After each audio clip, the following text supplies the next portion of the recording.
You're listening to Travel Nursing and Allied Life, hosted by TravCon.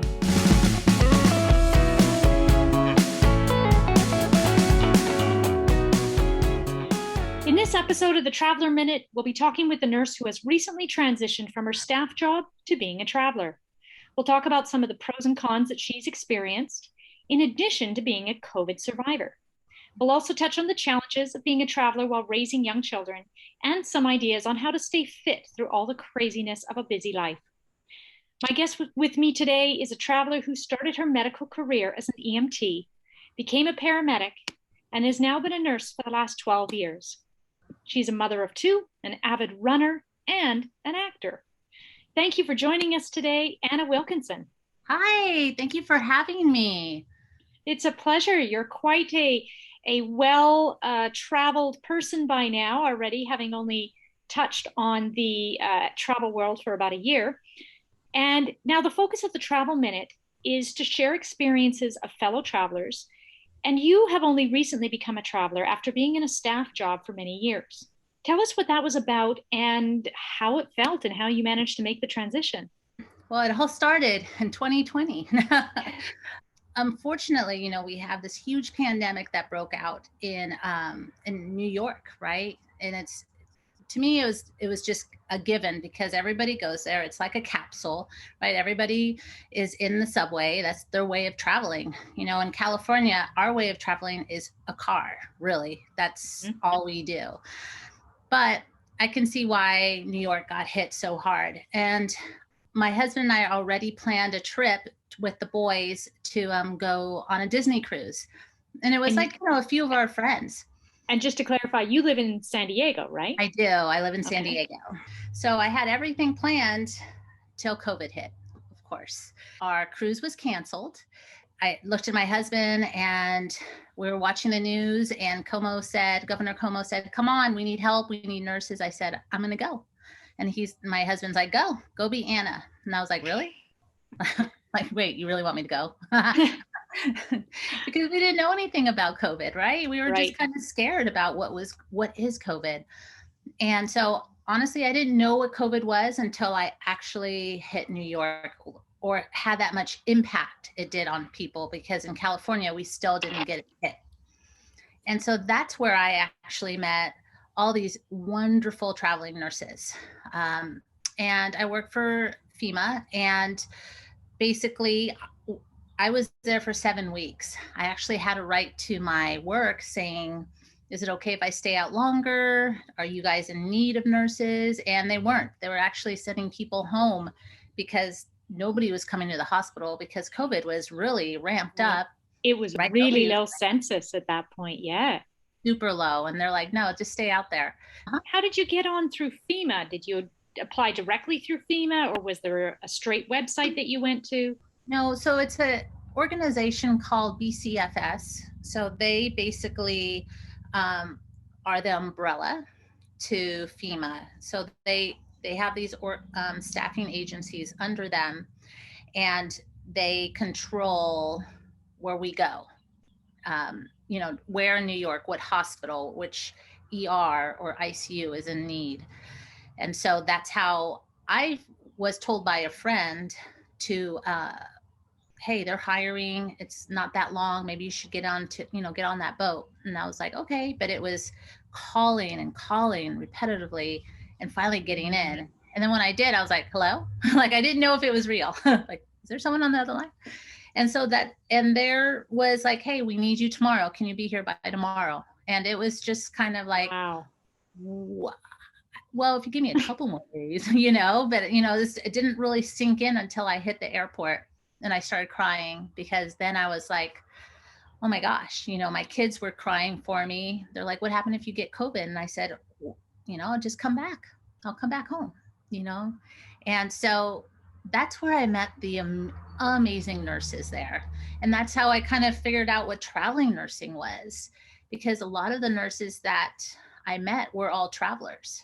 They were very much seasoned, and they were amazing. They were great because they're versed in so many things of not only the computer, they know all different kinds of computer system, right? We know Epic, Cerner, all these different ones.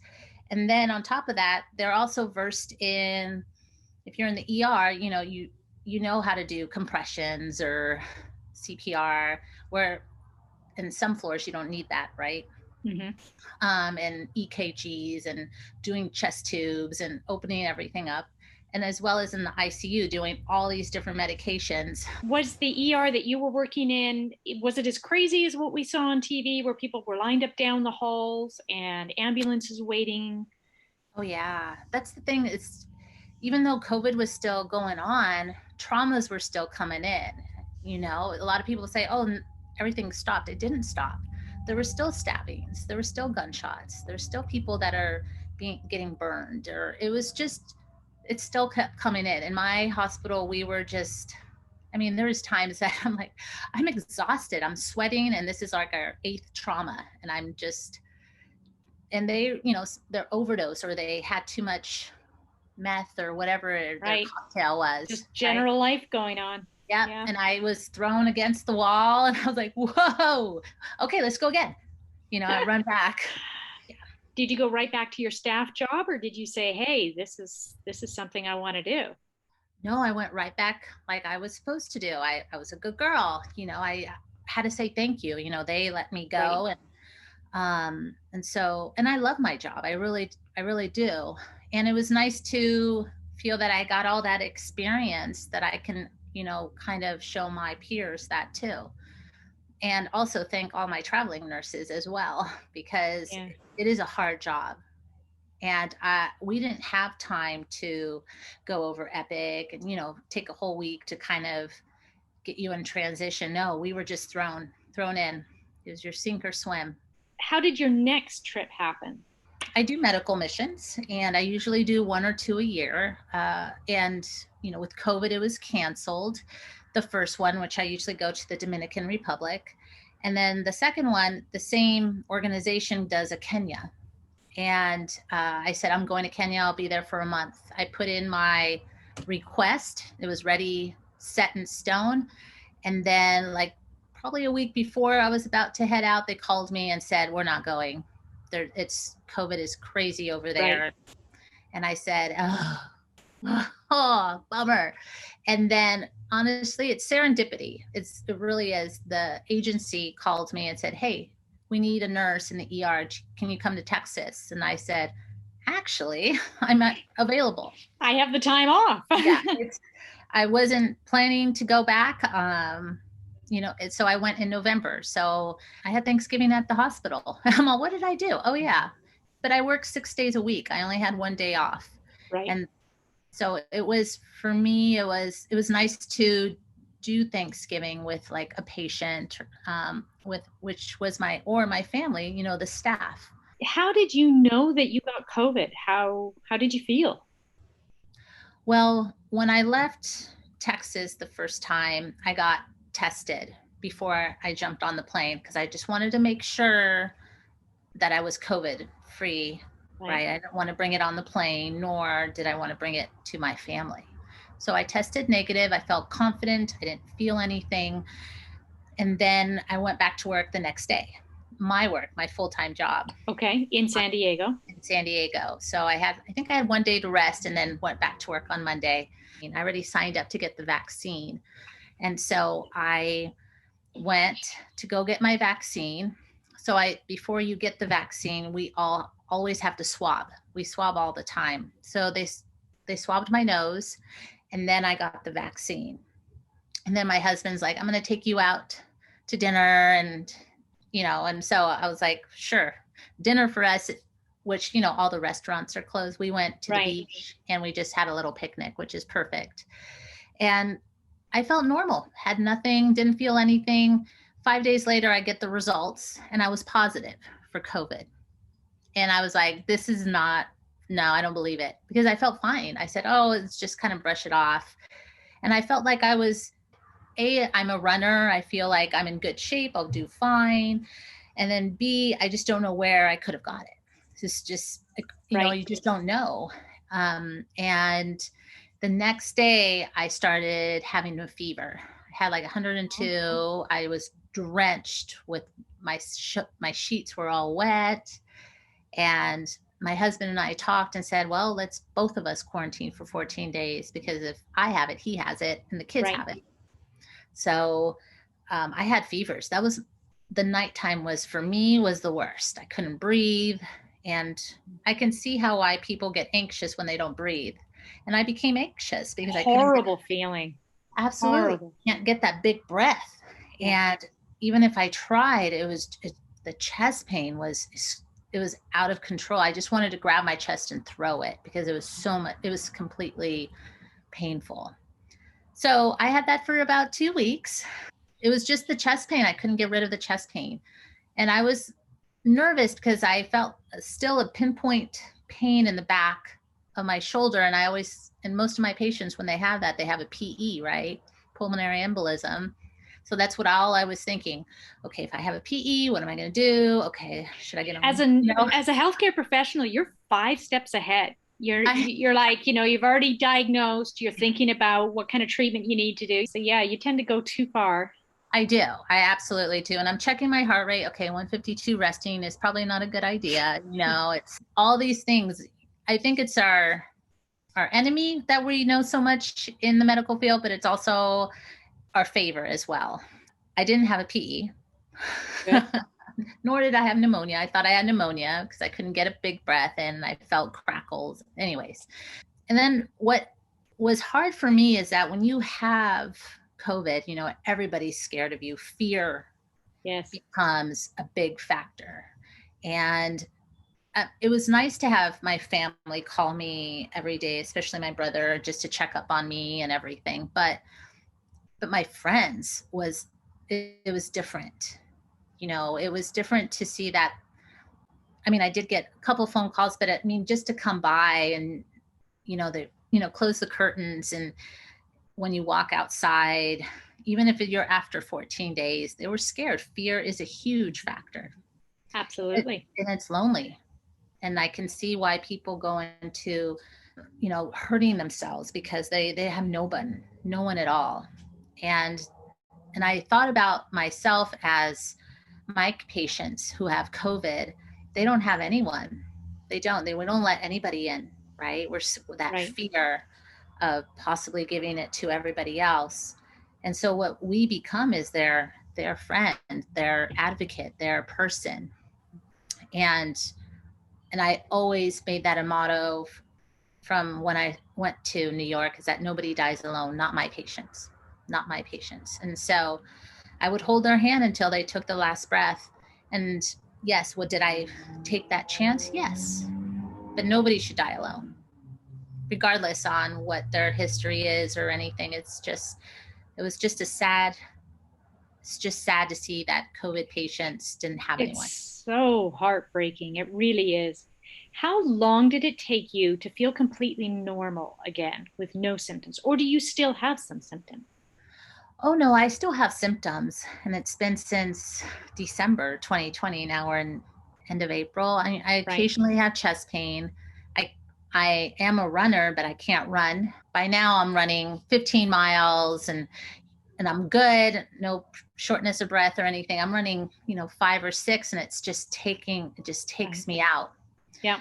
And it's just harder to get back into exercising. You think that, oh, I'm an athlete, no problem. But COVID does damage your lungs. And that's what you use when you run is your lungs. And it's permanent scarring. In many ways, it's like pneumonia where it takes a little bit away from you for good. Absolutely. You can try and recruit as much as you can, but you've definitely lost some. Yeah. So despite all this, when you went to Texas, I want to go back to your Texas assignment because you really know how to pick them. I do. Something particularly abnormal happened when you were in Texas. Oh, my second time. Yes. So I was in San Angelo the second time in Texas, and they had like the biggest snowstorm ever in 20 years, maybe 40. It was more than that. They just never had a snowstorm. But that wasn't it, is that their water was contaminated. And so we didn't have water. We didn't have water in the hospital. We had bottled waters. So that's what we would give all the patients for water, of course. But to even wash your hands, we'd use bottled water. It was just kind of crazy. And I'm not from the cold really. So -5 to me is like, where am I? It's 80 degrees here. I'm in San Diego. It's like, it does never dip down that cold in San Diego. But -5, I was like, I'm a Cali girl, and I only brought flip-flops. And so it was pretty phenomenal to see, an area of the country that just never sees that kind of extreme cold. It was horrible how many pipes burst and how many people were stranded. It was really incredible how they picked up, they moved on. They were busing you, right? They were busing you to work. And we were slipping and sliding all over the freeway. I mean, it was scary. It's like, we're good, right? We all had our seatbelts on, double seatbelts if we could, but it was scary. And then still, we would think that the ER would be quiet and nobody going out. We were so busy that it was insane, because people would go outside and then they would slip and fall. And then it would take them a couple hours to get to them, an ambulance. So now they're hypothermic, right? They're freezing when they come in. So we're trying to warm them up slowly. It's just insane how many broken bones I've seen from just this cold that they went through, unfortunately. And there's still, when I left, they were still having problems with water, not in the hospital anymore, but people's homes, that they didn't have any water. Well, there's only so much that you can do at one time. So I'm sure that the plumbers and everybody were just like inundated with requests. I mean, it's crazy. So you do 3 assignments. Your first 3 assignments ever as a traveler are New York in the massive COVID hit. Then you do Texas in a massive COVID hit and get COVID. And then you've got the courage to return. And on your 3rd assignment, you get the worst snowstorm cold that Texas has ever seen in the course of history. So despite all this, you still come back and you're like, I think I still want to do this. Oh, absolutely. Yeah. Now, if you say it that way, yeah, I'm just crazy. That takes a special kind of person. I mean, most people would say, hey, I've done 3 and that's just like 3 too much. That's more than a lifetime. Being a traveler is a life of uncertainty. Right. With that uncertainty comes a lot of pros: to be able to explore, to have the flexibility to do work when you want to do work, take time when you want to take time off. Nobody telling you can't take vacation. So many positives with it. But what comes with that is also, you don't get vacation time. You don't get sick time. You're at the will of the needs in a different area. And they might not have a need where you want to be. Yeah. So many people that are listening to this podcast are staff nurses. They've either been a traveler or they've been thinking about going into traveling. Do you have any ideas and tips for them on how to move from the staff job into being a traveler? Well, I think that was the most scariest thing that I did, was take that leap of the unknown. And I really was really scared. I honestly was. I didn't want to do it. I was like, I finally am getting the part-time job that I've been asking for the last 8 years. And I was ready, getting set. And my husband's like, he knows me so well that he knows that I love doing medical missions or volunteering or just going somewhere that I can change the atmosphere, right? Mm-hmm. Change the negativity to positivity. And so he said, take a break. I think COVID, I had to do a lot of soul searching. I really did. And I think on top of that, I became really sensitive on how people were treating me, in a sense. Does that make sense? Absolutely. It was really heartbreaking during COVID to think there's so much misery going on, so many people losing their lives week after week, and the numbers kept coming at us. They were surreal. Right. We'd never seen death rates like this before. We'd never seen hospitalizations. It's frustrating to see some people completely discount it and say it's not true and whatnot. So there was that hard part of it, but also the reality. We both know, and many in our profession, we know it's real. You can't make this up. And where do you start? So that's pretty amazing. So your husband is in the field. He's a firefighter, correct? Yes. Yes. So firefighters get healthcare people. They're traveler, they understand that. And so that was really amazing that he supported you like that. It actually took me 3 years of planning, prepping, talking, discussing the whole thing. It took me 3 years to convince my husband to leave his job and follow his new wife around as her job ended every 3 months. So that was a big move for him. Whereas you had sort of support, he was the one pushing you. He was, because he knows me. And sometimes I don't know myself. I know myself, but I'm afraid to jump because I'm so comfortable. That's the big thing, the comfort level. You know who you work with, you know where everything is. As a traveler, you never know the names of your coworkers. You're still learning them. You don't know where you're going. You hope that you take your patient to the right floor. You know, which I haven't sometimes. All of us, we've been there, and it's a real sense of adventure for some, fear for others, but it's definitely out of your comfort zone. It is. So how did you handle being out of your comfort zone?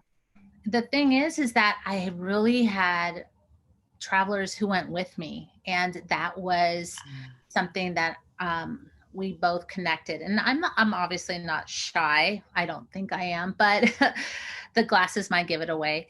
But it's more of the unknown. What scared me was not knowing, will I support my family? We all have bills to pay. Exactly. And so I think that was really scary for me, that I had a reliable job. I worked 3 days a week and I get the paycheck and, biweekly. But I was very blessed to have amazing traveling nurses with me that were doing the same thing, was leaping to the unknown. And that's what kept me together, honestly. And especially during the snowstorm, we would just text each other. We relied a lot on each other because we're in the same boat. And honestly, it was just because of that I can move forward. One of my best friends is a traveler nurse, and we met in New York, and we still talk to this day. We talk probably 2 or 3 times a week.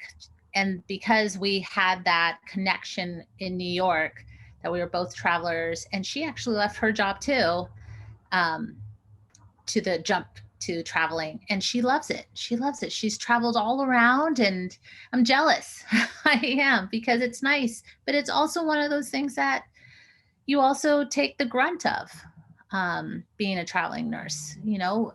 Some people are, I hate to say it, jealous, right? Because we are making a little bit more, but we're not Absolutely. around family. We are not around family to hold us down. We are in a foreign place where we don't know anything. We're kind of thrown to this.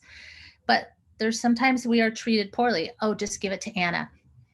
Give all the hard patients to Anna. And I'm one of those people, come on, give it to me. I'll take care of them. Let's do this. We could do this.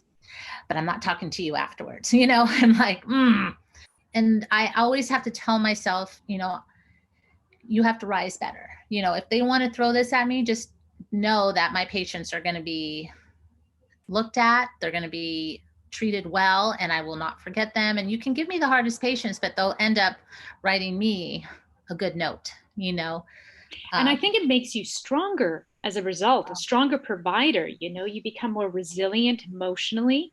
You become more resilient both clinically too. If you can't find the things, or you just have to make do, you rise to the occasion. You're willing to take it on. Absolutely. You rise higher.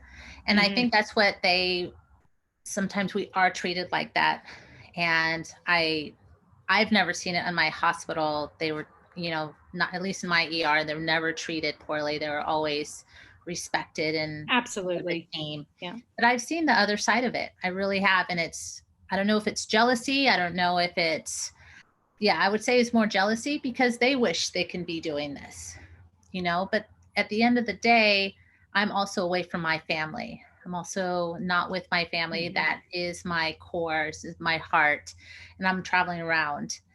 And so that's something that and my kids are 7 and 9. So I am missing, a good part of their life, and they know that mommy is doing her best to help people. So I just feel that if I could, I would travel all the time, because I love changing people's mindset.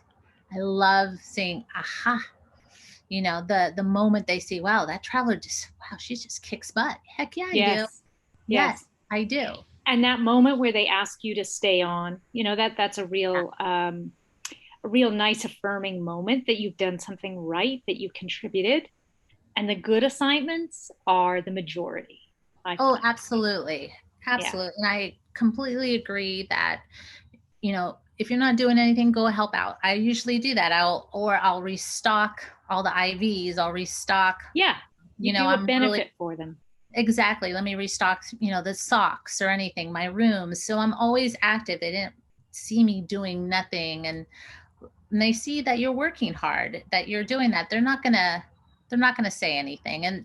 And they know that you're a team player when you're just going around saying, what can I do for you? Do you want me to restock your room, or what do you need? Do you need more pillows, which I won't find, but do you need sheets?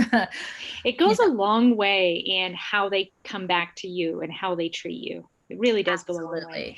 Yes. So I wanted to touch on, you're raising 2 young kids. I am. And you're traveling. So many of the travelers, they're either BK or AK, which is before kids or after kids. Oh, yeah. And it's really hard to do it. If they do it with kids, many times they're homeschooling. But not everybody has that, I want to go full time. How do you balance managing the household and going traveling? Well, I have an amazing husband who supports me on my decisions. And B, I have an amazing babysitter. And she honestly takes the grunt of it as well. And she's been with us for 4 years. So it's really having that trio, babysitter, my husband, and me. And kind of communication is the biggest thing. It is hard, 100%. And should people do it when have young kids? I like to say I wouldn't. But, we're at this is a crazy year. We're kind of coming out of 2020 right into 21, and the kids are still in hybrid. Some are going to school, only 4 days a week. Some are still being taught at home. And so it's kind of a weird area. So I feel that I'm able to do this traveling because of COVID, unfortunately. You are also not just a runner, but an ultra marathoner. I tried. Wow. I finished. That's all I do. I finished. How do you, you're a mother of 2 and you've got everything going on. How do you, on top of that, stay fit? Because that's one of the biggest challenges for either staff nurses or travelers, for anybody having a busy life. But it's that much more time is involved in being a traveler, because you're planning your flights and your housing and your next assignment, and you're traveling all that. How do you fit in some exercise? What are some of your strategies? Well, I used to hate walks, but now I love them. Especially now having COVID, it's hard for me to get the workout out, to go hardcore. But I love walks, and I could walk. I did walk for like 4 hours, and just wherever I was in Texas, just kept going around, and they had a little area. Walking is huge. Obviously, using your cell phone. There's some apps that are free, which I know all of them. Doing arm exercise, doing squats. You just have to put the time in. If you want it, you can put the time in, and for me, I think what's hard is that you have to motivate yourself. That's the hardest thing. Like, I have my husband at home who motivates me. Let's go for a run. I was like, I don't really want to, but okay. But when you're traveling, you have to motivate yourself. Or you can ask one of your nurse friends, like, hey, I'll meet you here, and we'll go for a walk, or we'll go for a run. And that's what I had to do. I had to motivate myself. I would set my alarm, and because I'm a night nurse, and so I would sleep the whole day on my last day, my one day off, I would sleep the whole day. Absolutely. And it felt delicious. But I needed to get this workout in. And so I would set my alarm at 1 p.m., get up at 1, and I would just go on my walk. And I had to fit that in. And, if you can do push-ups or, do the girl push-ups as you have to, but you can see yourself getting better. Now you're doing your 5-mile walks. Now you're doing, you're getting faster at it, or it's just putting the effort into it. And there's so many apps out there that are free that I'm all over. So can you name one? My favorite is the 7-minute workout. I have that one. Yes. I love that one. And there's another one. The squat 30 days. 30-day squat? Yeah, absolutely. Okay. So they do day 1, you do like 7, and you keep going until you're doing like 500 squats.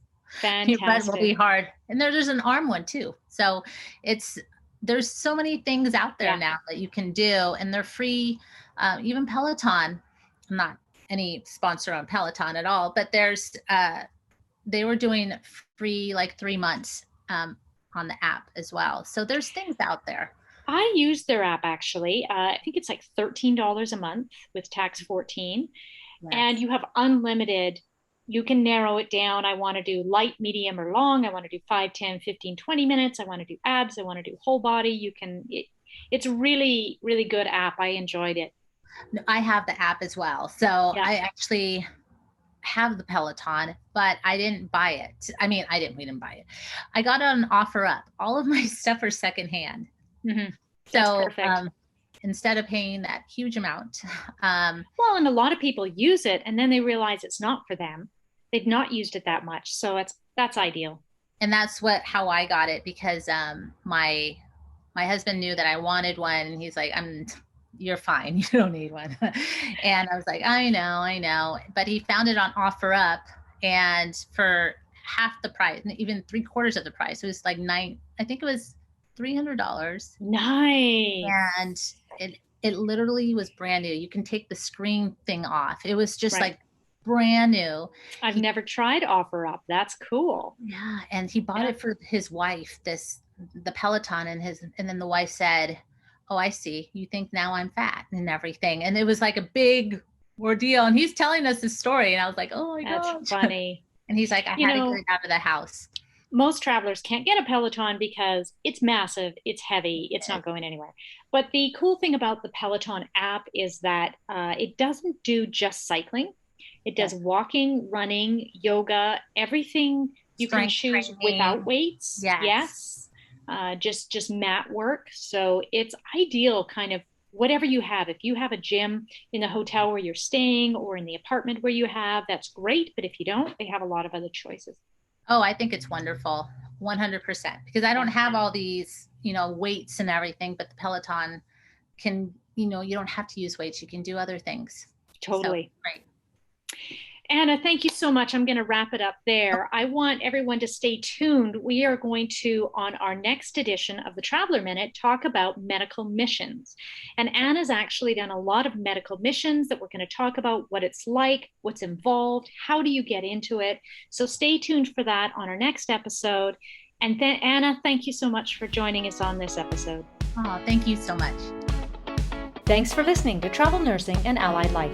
You can find the full show notes below or at travcon.org. Please help us out by rating our podcast on iTunes or wherever you get your podcasts.